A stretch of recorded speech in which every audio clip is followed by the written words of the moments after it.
ایک معصوم لڑکا جس کا نام علی تھا اپنی ماں کے ساتھ ایک چھوٹے سے گاؤں میں رہتا تھا۔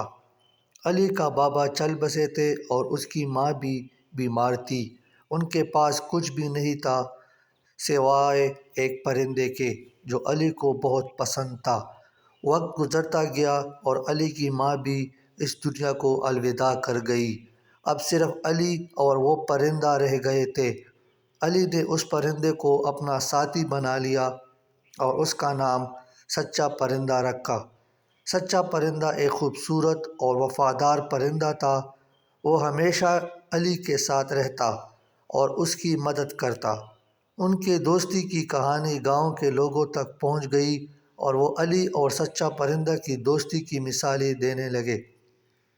ایک دن گاؤں میں اچانک ایک شیطانی شیر آیا اور گاؤں کے لوگوں کو ڈرا دیا۔ شیر نے سچا پرندہ پر حملہ کیا۔ علی نے سچا پرندہ کو بچانے کی کوشش کی لیکن شیر نے ان پر بھی حملہ کیا۔ سچا پرندہ نے جان کی بازی لگا کر شیر کی توجہ ہٹائی اور علی کو موقع دیا کہ وہ بچ جائے۔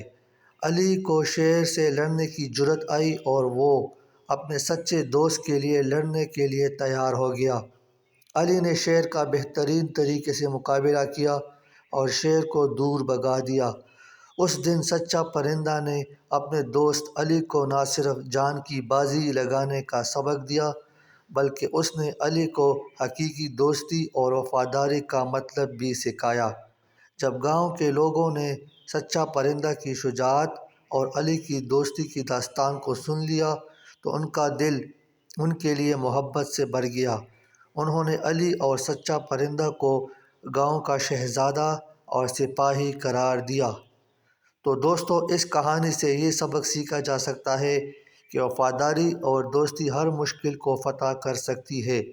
علی اور سچا پرندہ کی مثال ہمیں یاد دلاتی ہے کہ حقیقی دوست کبھی آپ کو اکیلا نہیں چھوڑتے۔